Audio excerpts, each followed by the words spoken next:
try to be useful. Do things that are useful to your fellow human beings, to the world.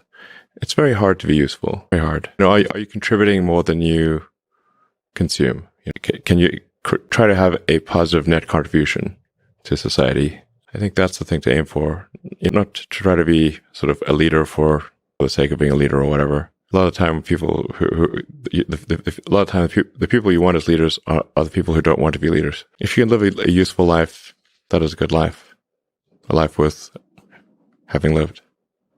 Like I said, I would encourage people to use the mental tools of physics and apply them broadly in life. They're the best tools. Graduate in college, probably more practical advice. I'm always very focused on people. And I think the most important decision you're probably going to make if you're in college is who you surround yourself with, because you become like the people you surround yourself with.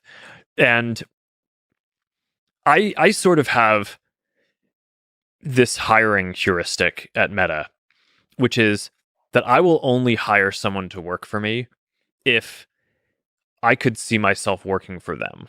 Not necessarily that I want them to run the company because I like my job, but in an alternate universe, if it was their company and I was looking to go work somewhere, would I be happy to work for them? And I think that that's a helpful heuristic to help balance.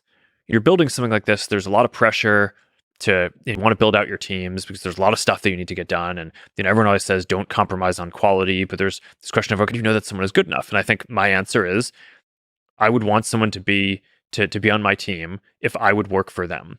But I think it's actually a pretty similar answer to if you were choosing friends or a partner or something like that. So when you're in college, trying to figure out what your circle is going to be, trying to figure out, you're evaluating different job opportunities, who are the people, even if they're going to be peers in what you're doing, who are the people who in an alternate universe you would want to work for them because you think you're going to learn a lot from them because they are values aligned on the things that you care about and they're going to push you, but also they know different things and have different experiences that are kind of more of what you want to become like over. People say you have to have a lot of passion for what you're doing, and it's totally true. And the reason is because it's so hard that if you don't, any rational person would give up.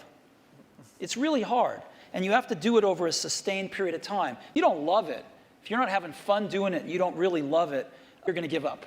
And that's what happens to most people, actually. If you really look at the ones that ended up being successful, unquote, in the eyes of society and the ones that didn't, oftentimes it's the ones that are successful loved what they did so they could persevere when it got really tough. And the ones that didn't love it quit because they're sane, right? Who would want to put up with this stuff if you don't love it?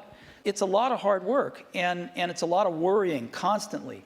And if you don't love it, you're going to fail. So you got to love it. You got to have passion.